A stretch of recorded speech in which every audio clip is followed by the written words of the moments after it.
Star digital recording studio बसंत बाजार। DJ Kanchan Raj Hajipur Vaishali मिली है सरस्वती भसान में। बोली बोली सरस्वती मैया की मिली है जान सरस्वती भसान में। सरस्वती भसान में मिली है जान सरस्वती भसान में। सरस्वती भसान में सखियन के अपना तू लेके अइह साथ में,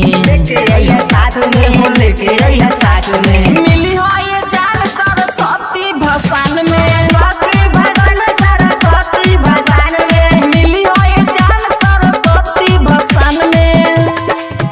सरस्वती भसान में डीजे कंचन राज प्रेम से बोलो हंसवाई मैया की। डीजे बजा के नाचे कमर हिला के खूब मुस्की छोड़ियो जान खिड़की से आके।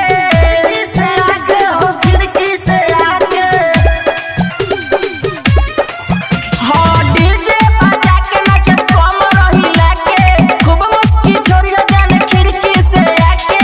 ऑटोली घूम राती हो जाई हसान में। मिली हो ये जान सरस्वती भसान में। सरस्वती भसान में सरस्वती भसान में डीजे कंचन राज हाजीपुर वैशाली। हाँ असही तू हमरा पर बनल रह रानी। रोशन सुनील के तू बारू दीवानी।